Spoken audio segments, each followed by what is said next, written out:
Salut, je m'appelle Thierry, je suis un des administrateurs de l'Union syndicale Sud-Est 1044. Alors tout d'abord, je ne suis qu'un des protagonistes du syndicat Sud-Est 1044. Alors Sud est né fin 2010 d'un ras-le-bol de 3 sapeurs-pompiers professionnels. C'est né du constat de l'inefficacité des instances en place à l'époque et de la dégradation de nos conditions de travail. Le but était de proposer enfin une organisation moderne, indépendante, sans langue de bois et représentative des préoccupations des collègues de terrain. Alors rapidement, le groupe s'est étoffé, car la vision du syndicat était différente. Celle du dialogue social faisait écho aux préoccupations et aux attentes des collègues. Alors je ne vous cache pas que les premières années furent humainement compliquées, furent difficiles.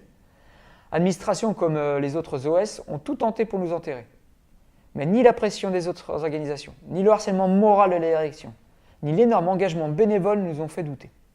Alors en 2014, le résultat des urnes fut significatif. Nous avons réussi lors de ces élections à détrôner les institutions historiques en devenant rapidement le syndicat de sapeurs-pompiers numéro 1 au 1044. Cette représentativité nous a ouvert les portes des instances paritaires et nous a permis d'asseoir notre légitimité à la table des négociations. Alors peu importe l'image que nous véhiculons, il y aura toujours des détracteurs pour dénaturer ce que nous sommes. C'est leur manière de tenter de faire oublier leurs nombreux manquements. Et si être agressif, c'est dire tout haut ce que chacun d'entre vous, ce que chacun d'entre nous pense tout bas, si c'est revendiquer le respect des femmes et des hommes de terrain, si c'est se battre sans concession pour votre avenir, si c'est taper du poing sur la table, alors oui, Sud est un syndicat agressif. Et je vous l'ai déjà dit, ni langue de bois, ni promesse à Sud. De la ténacité, des convictions, des idées, une manière d'agir. Et notre gouvernance est parfois bien plus agressive dans sa politique managériale.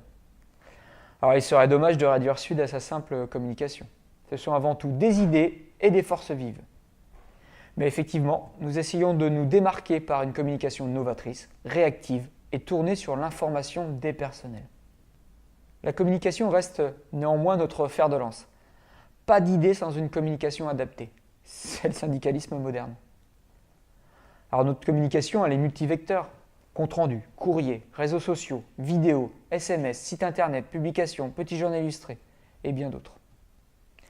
Nous proposons une communication factuelle et une communication satirique, en dévoilant tout ce qui est caché. Quant à notre arme secrète en manière de communication, je ne suis pas autorisé à vous en parler.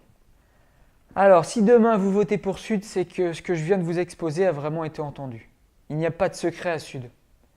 Une bande de débiles qui carbure au travail, avec ténacité et honnêteté, pour vous apporter le bien-être professionnel dont vous êtes en droit d'attendre. Alors, une seule chose à faire le 6 décembre, votez Sud.